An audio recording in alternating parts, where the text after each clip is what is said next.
Hello बच्चों, मैं आज लॉजिकल रीजनिंग जो कि यूजीसी नेट जेआरएफ के पेपर 1 का सबसे इम्पोर्टेंट यूनिट मानी जाती है, उसके जो सबसे इम्पोर्टेंट हिस्सा है यानी कि स्क्वायर ऑफ ऑपोजिशन, उसको मैं आपको बहुत अच्छे से क्लियर करूँगा जिससे कि आप इजीली कम से कम समय में अपने सभी जो कि इससे 5 क्वेश्चंस आते हैं वो सॉल्व कर पाएँ।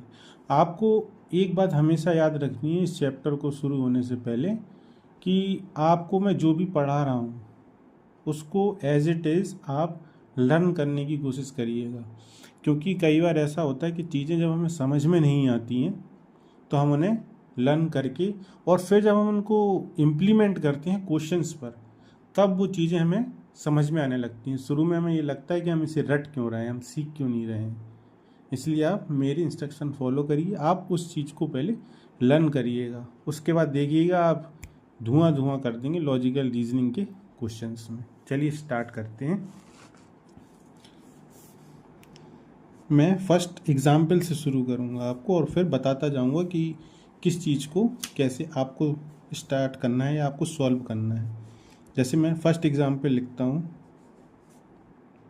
All boys are smart. मैंने यहाँ ऑल बॉयज़ आर स्मार्ट लिखा है, ऑल बॉयज़ आर स्मार्ट। अब आप देखेंगे कि इसमें जो सब्जेक्ट है वो बॉयज़ है और स्मार्ट क्या है, प्रेडिकेट, यानी कि ये क्या है, ये सब्जेक्ट है, ये क्या है, ये प्रेडिकेट है। और इन दोनों के बीच में मोस्टली कहते हैं कि जो वर्ब है या जो इनके बीच में कनेक्शन बना रही है यानी आर, इसे लॉजिकल रीजनिंग में बोला जाता है कोपुला। ठीक है। और आप देखेंगे कि जो ऑल वर्ड है, ऑल क्या बता रहा है हमें कि सभी लड़के जो हैं वो स्मार्ट हैं। सभी मतलब उन सभी को बता रहा है, यानी कि ये उनके नंबर्स को बता रहा है। ठीक है, तो ये नंबर्स को यानी क्वांटिटी को बता रहा है, तो ये क्या हो जाएगा, क्वांटिफायर।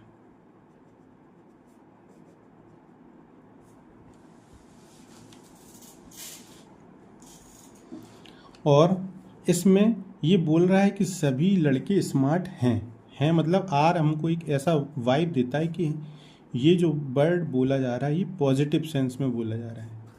यानी ये ऑल बॉयज़ आर स्मार्ट की क्वालिटी क्या है कि ये स्मार्ट हैं, यानी कि ये पॉजिटिव क्वालिटी को बता रहा है। उसी तरह मैं एक एग्जाम्पल और लिखता हूँ जिससे ये आपको और क्लियर होगा। Second, no girl is beautiful. कोई भी लड़की सुंदर नहीं है। अब आप ये देखेंगे कि जो नो वर्ड है, नो हमने जैसे ऑल बताया, ऑल क्या बता रहा था, क्वांटिटी, यानी सभी लड़के स्मार्ट हैं। और यहाँ बता रहा है कि कोई भी लड़की सुंदर नहीं है, यानी ये फिर से नो वर्ड भी क्या बताता है, क्वांटिटी। तो ये क्या हुआ, क्वांटिफायर। और इन दोनों के बीच के कनेक्शन को बता रहा है, तो ये क्या हो गया, कॉपुला। और ब्यूटीफुल तो आप जानते हैं ये प्रेडिकेट हो गया, ये सब्जेक्ट हो गया। अब आप ये देखेंगे कि मैंने यहाँ पर जैसे ये बताया था कि ये हैं मतलब सभी लड़के सुंदर हैं या सभी लड़के स्मार्ट हैं, तो ये पॉजिटिव बढ़ता तो इसकी क्वालिटी पॉजिटिव हो गई थी। यहाँ नो की बात कर रहा है, यानी ये नेगेटिव की बात कर रहा है, तो इसकी क्वालिटी कैसी होगी, नेगेटिव। इसकी क्वालिटी जो होगी वो कैसी होगी, वो नेगेटिव होगी। अब इसी तरह हम लिखते हैं कि सम कैट आर डॉग। अब जैसे सम है, ये भी सम क्या है, कुछ मतलब कुछ लोगों को बता रहा है, यानी कुछ बिल्लियां जो हैं वो कुत्ते हैं, इसलिए सम भी क्या हुआ, क्वांटिफायर। उसी तरह ये सब्जेक्ट, ये प्रेडिकेट, ये कॉपुला। लेकिन जब भी आप सम को देखेंगे तो सम क्वांटिफायर के साथ साथ हमें ये भी बता रहा है कि ये क्या है, ये सिर्फ कुछ लोगों की बात कर रहा है, यानी पर्टिकुलर या स्पेसिफिक, मतलब कुछ बिल्लियाँ जो थी स्पेसिफिकली वो क्या हैं, डॉग हैं। तो यानी ये क्या हो गया, ये कि पर्टिकुलर कैट की बात कर रहा है, यानी ये क्या है, स्पेसिफिक लोगों की बात कर रहा है। अब आप ये देखेंगे कि जो ऑल था वो सभी लोगों के लिए था, जैसे ऑल बॉयज़ आर स्मार्ट, यानी कि सभी लोगों पर ऑल की कंडीशन इम्प्लीमेंट हो रही थी या अप्लाई हो रही थी। तो ऑल जब बोला उसने तो ऑल क्या है, ये यूनिवर्सल है, मतलब ये सभी लोगों के लिए है। और ये पॉजिटिव भी था, ये पॉजिटिव भी था, तो क्या बोलेंगे इसे, यूनिवर्सल पॉजिटिव। अच्छा, यहाँ पे आ जाएगी कि नो गर्ल इज़ ब्यूटीफुल, तो नो की कंडीशन भी सभी पे अप्लाई हो रही है, इसलिए हम क्या बोलेंगे, नो भी क्या है, यूनिवर्सल। लेकिन ये नेगेटिव था, इसकी क्वालिटी क्या थी, नेगेटिव थी, और यहाँ पे ऑल की क्वालिटी क्या थी, पॉजिटिव थी। तो ऑल वाला ये सेंटेंस जो था इस पूरे इसको क्या बोलेंगे, यूनिवर्सल पॉजिटिव, उसको बोलेंगे यूनिवर्सल नेगेटिव। अच्छा, जैसे मैंने सम कैट आर डॉग लिखा, तो सम तो कुछ पर्टिकुलर पे यू अप्लाई हो रहा है, ये नो जो था वो यूनिवर्सल था, और सम कुछ लोगों के लिए अप्लाई हो रहा है। तो ये पर्टिकुलर और ये आर यानी हैं, यानी पॉजिटिव, तो ये भी क्या हो गया, पर्टिकुलर पॉजिटिव। और फिर मैं यहाँ पर लिखता हूँ कि सम कैट आर नॉट डॉग, तो ये सम है तो ये पर्टिकुलर तो होगा ही होगा, ये जो सम है ये तो पर्टिकुलर होगा ही होगा। लेकिन जिस तरह ये पर्टिकुलर पॉजिटिव था उसी तरह ये क्या हो जाएगा, पर्टिकुलर नेगेटिव। कितना समझ में आया आप लोगों को। अब हमारे पास क्या आ गया, क्वांटिटी आ गई। क्वांटिटी जो है वो कैसी है, यूनिवर्सल, मतलब कि इसमें आ गए थे हमारे कौन कौन, ऑल और नो। और दूसरी क्वांटिटी कैसी है, पर्टिकुलर, इसमें कौन कौन आ गया था हमारे, सम और सम नॉट, ये आ गया था। इसी तरह हमारे पास क्वालिटी कैसी आ गई थी, पॉजिटिव और नेगेटिव।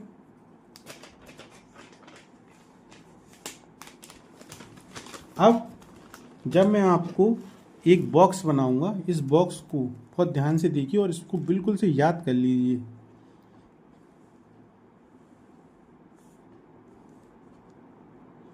अब मैं यहाँ पे लिखूंगा आपको ए, ई,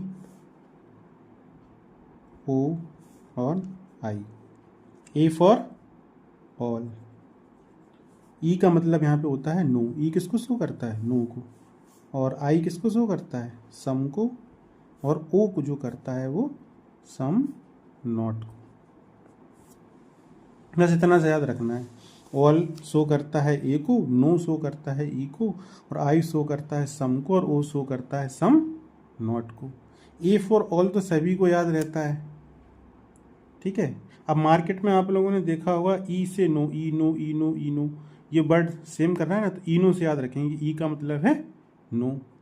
अब आई सम, सम आई समाई, सम आई समाई, तो इसमें आई जो वर्ड है वो याद रख लोगे इससे, सम से, और बीच में नॉट आ रहा है तो ये सम और ये सम नॉट। ईजी है, बहुत टफ नहीं है इस चीज़ को याद रखना, ईजी है। तो अब आप देखेंगे कि हमने ऑल के लिए ऊपर क्वांटिटी को क्या बताया था, यूनिवर्सल, तो इसकी ये क्या हो जाएगा, यूनिवर्सल लेकिन कैसा, पॉजिटिव। उसी तरह नो भी क्या है, यूनिवर्सल लेकिन नेगेटिव। अच्छा, सम के लिए क्या था, पर्टिकुलर लेकिन पॉजिटिव। वो क्या है, पर्टिकुलर लेकिन नेगेटिव। ये बहुत इंपॉर्टेंट चीज़ बता रहा हूँ, इससे आप क्वेश्चन बहुत जल्दी जल्दी सॉल्व करेंगे।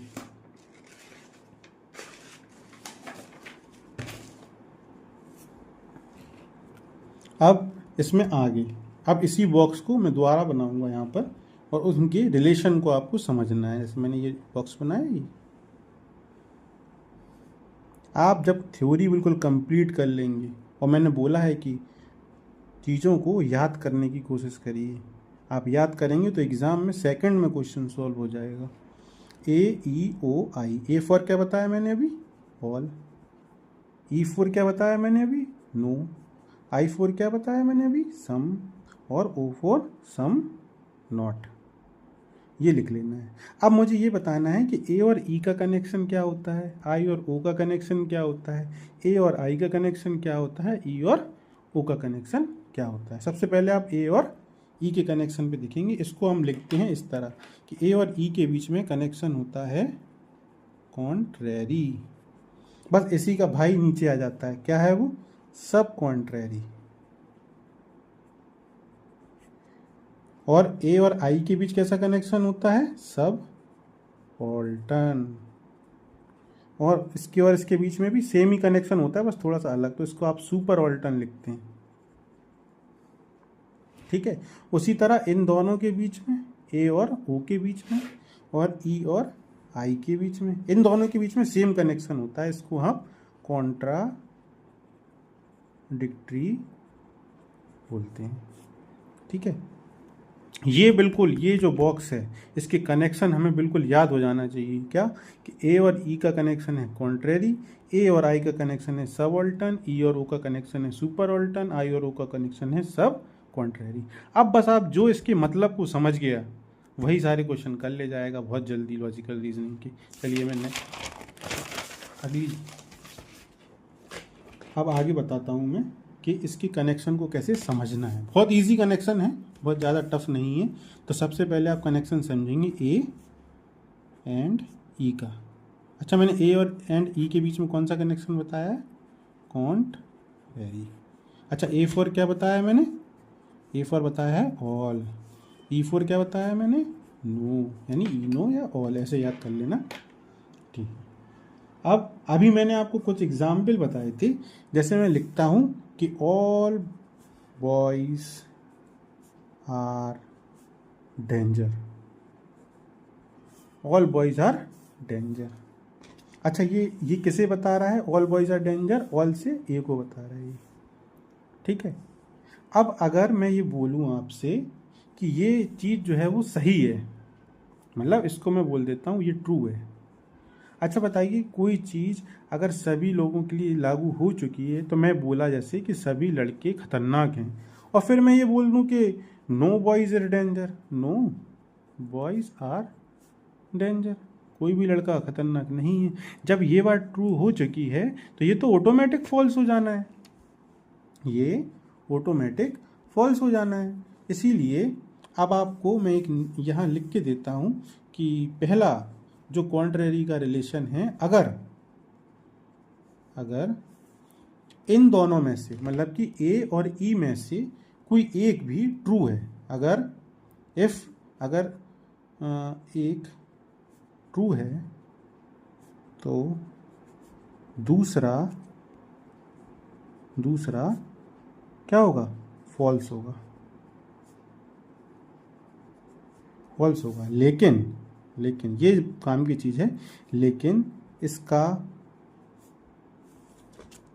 जो उल्टा है यानी वाइसी वर्सा, वो सही नहीं होगा। कैसे? अगर मैं लिखता हूं कि अगर ए सही है, ए क्या है? ट्रू है, तभी ई क्या होगा? फॉल्स होगा। और अगर मैं ये लिखता हूं कि ई ट्रू है, तो ए क्या हो जाएगा? फॉल्स हो जाएगा। ये कनेक्शन याद रखना है, लेकिन इसका उल्टा जो है वो सही नहीं होगा। मतलब कि अगर मैं ये लिख दूं कि ए फॉल्स है, तो ई के लिए आपको लिखना होगा अनडिटरमाइन। क्या लिखना होगा ई के लिए? अनडिटरमाइन। उसी तरह अगर मैं लिख दूं ई फॉल्स है, तो ए क्या होगा? अनडिटरमाइन। इसका बाद जो मैंने पहली लाइन लिखी ना, ये अगर एक ट्रू है तभी आप दूसरे का रिलेशन फॉल्स बता सकते हैं। लेकिन अगर क्वेश्चंस में ये आ जाए कि all boys are danger true, तो आपसे पूछे कि नो वाला क्या होगा, तो नो के लिए आप लिखोगे अनडिटरमाइन। ठीक है। अगर ट्रू होता है तो ये फॉल्स हो जाएगा, लेकिन अगर यहाँ पे ये बोल देता है कि ये फॉल्स है और आपसे पूछता कि नो वाला रिलेशन बताओ, तो नो वाला रिलेशन के लिए आप लिखते हैं कि नो वाला रिलेशन अनडिटरमाइंड होगा। ये आप क्वेश्चन सब सॉल्व करेंगे तो उसमें ये दिख जाएगा। तो कॉन्ट्रेरी का पहला रूल है, if one is true then other must be false but not vice versa. ठीक है, इसका पहला नियम है ये। अच्छा, एक चीज और बताइए, अब इसका दूसरा नियम ये है। अच्छा बताइए कि ये दोनों एक साथ कभी सही हो सकते हैं? दोनों कभी भी एक साथ सही होते हैं, या तो ये सही होगा या तो ये सही होगा। तो दूसरा नियम क्या है? दोनों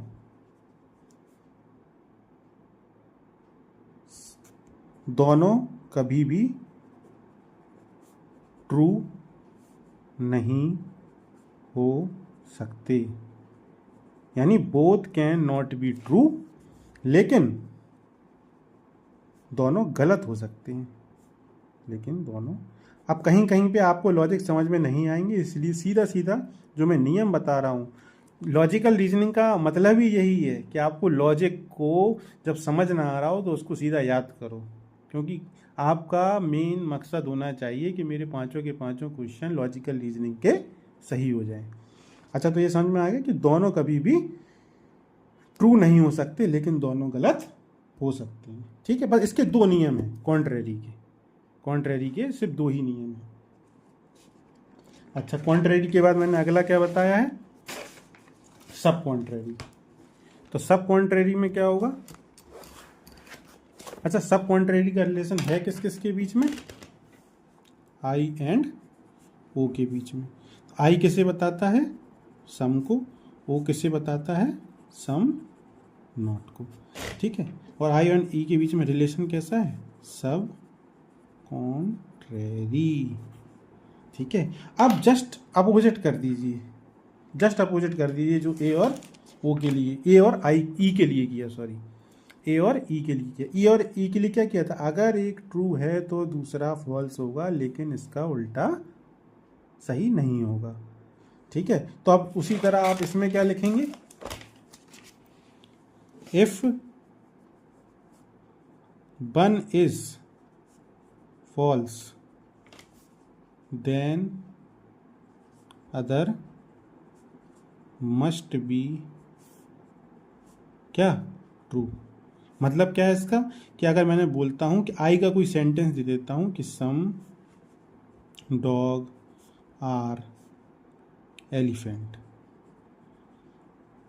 ठीक है, अगर ये कंडीशन आ जाती है कि, और ये लिख के आता है उसके आगे कि ये स्टेटमेंट जो है वो क्या है?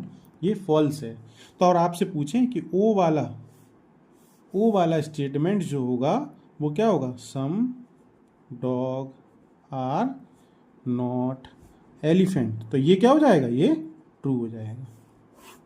ये आपको याद रखना है, इसका पहला नियम यही है। ठीक है, दूसरा नियम क्या है? सेम वही रखेंगे। दूसरा नियम में क्या बोला था मैंने? कि दोनों कभी भी ट्रू नहीं हो सकते, लेकिन दोनों गलत हो सकते हैं। Both can not be true, but तो उस यहाँ पे क्या जाएगा? उधर क्या था? Both can not be true, तो यहाँ लिखोगे आप both can be true but can't be false. ठीक है, इसके ये दो नियम हो जाते हैं। तो ये आप आई और ओ के सब कॉन्ट्रेरी का रिलेशन याद रखेंगे, मुझे लगता है। इसी तरह अब हमारा अगला बहुत इंपॉर्टेंट क्या है? सब ऑल्टन। क्या है? सब ऑल्टन और सुपर ऑल्टन।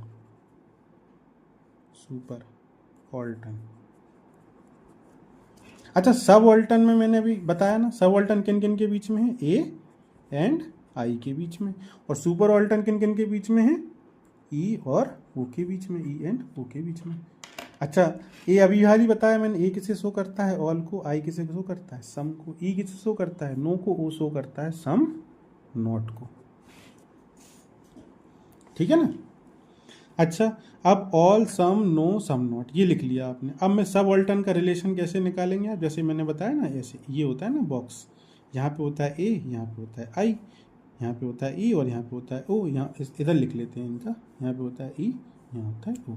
अब जब भी आपको ऑल का कोई स्टेटमेंट लिख के आता है कि ऑल डॉग आर कैट, अच्छा मुझे एक बात बताइए, जो नियम सभी डॉगीज पे इम्प्लीमेंट होता है कि सभी डॉगीज कैट हैं, तो जाहिर सी बात है कि उनमें से जो आई का रिलेशन है, आई का मतलब सम, तो जब सभी डॉग कैट हो गए तो सम तो डॉग कैट होंगे ही ना।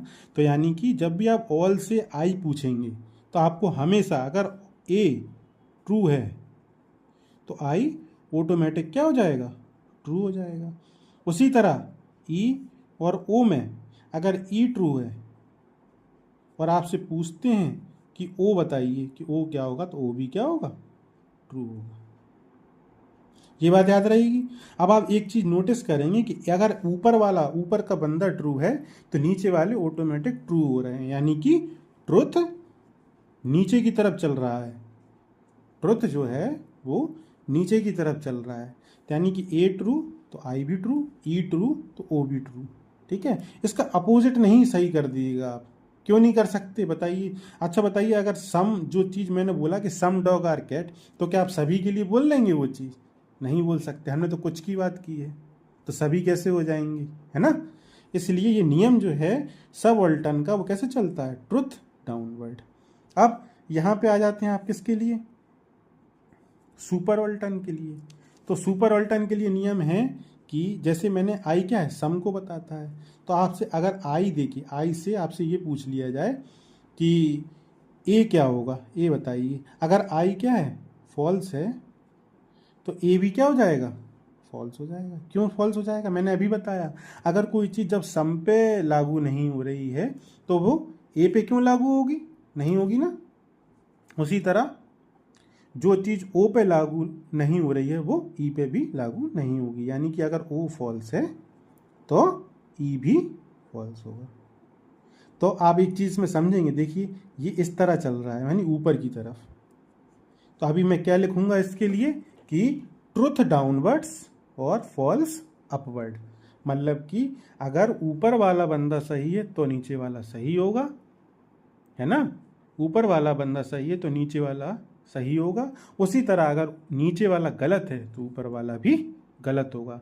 लेकिन ये चीज़ कब होगी, इस चीज़ को ध्यान रखिए कि अगर ये क्वेश्चन इस तरीके से पूछता है वो कि आई अगर फॉल्स है तो ए बताइए, तो आप ये कर सकते हो, अदरवाइज अनडिटरमाइंड। जैसे अनडिटरमाइंड वाले केस में कुछ नहीं होगा, कुछ भी नहीं करना है आपको।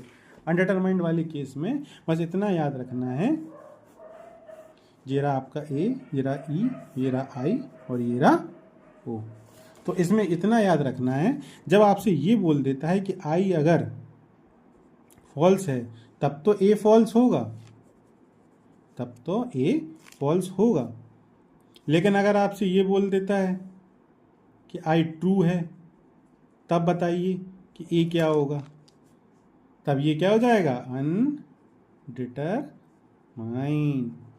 क्यों, क्योंकि हमने नियम पढ़ा है ट्रुथ डाउनवर्ड, यानी अगर ए सही है तब आप आई का लॉजिक लगा सकते हैं, यही तो चीज़ समझना है बेटा। तो लेकिन अगर आई सही है तो आप ए का लॉजिक नहीं लगा सकते। क्यों नहीं लगा सकते, क्योंकि अगर आई सही हो गया यानी सम डॉग आर कैट सही हो गए तो हम ये कैसे कह देंगे कि सभी पे वो लागू, हमने तो कुछ का ही जाना ना, इसीलिए। और सेम यही नियम यहाँ लगता है कि अगर ई ट्रू है तब तो आप बोल लेंगे कि ओ ट्रू है ना। और अगर ई फॉल्स है तो आप नहीं बोल सकते कि ओ भी फॉल्स होगा, फॉल्स नहीं होगा, वो अनडिटरमाइंड होगा। ये थोड़ा सा कंफ्यूजिंग लग रहा होगा लेकिन आप करते करते आ जाएगा आपको। ठीक है बच्चों, तो मैंने मोस्टली 3 आपको कनेक्शन बता दिए और इनका सबसे इजी जो कि कॉन्ट्राडिक्टरी वाला था, ये वाला जो कॉन्ट्राडिक्टरी था, ए ई ओ आई, कॉन्ट्राडिक्टरी ऐसे था ना, मतलब ई और आई के बीच में कॉन्ट्राडिक्टरी है, ए और ओ के। सबसे इजी कॉन्ट्राडिक्टरी होता है कि उसमें कोई नियम नहीं लगाना पड़ता है, अगर ए ट्रू है तो ओ ऑटोमेटिक फॉल्स हो जाएगा, और अगर ई ट्रू है तो आई फॉल्स हो जाएगा।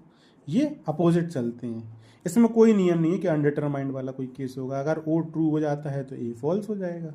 ठीक है, ये सबसे ईजी है। तो मैंने आपको चारों को, जितने भी चारों उनके रिलेशन बनते हैं वो मैंने आपको बता दिए हैं। ठीक है, अब अगले वीडियो में मैं आपको इसके क्वेश्चंस लेके आऊँगा। आपका इम्पोर्टेंट सबसे ज़रूरी चीज़ ये है कि आप इसको याद कर लें। ठीक है, और साथ ही साथ मैं आपको लॉजिकल इक्विवेलेंट का भी, उससे पहले मैं आपको लॉजिकल इक्विवेलेंट पढ़ा दूंगा और मतलब लॉजिकली इक्विवेलेंट के क्वेश्चन सॉल्व कैसे होते हैं ये बता दूंगा और साथ ही साथ आपकी प्रैक्टिस भी करवा दूंगा। थैंक यू बच्चों।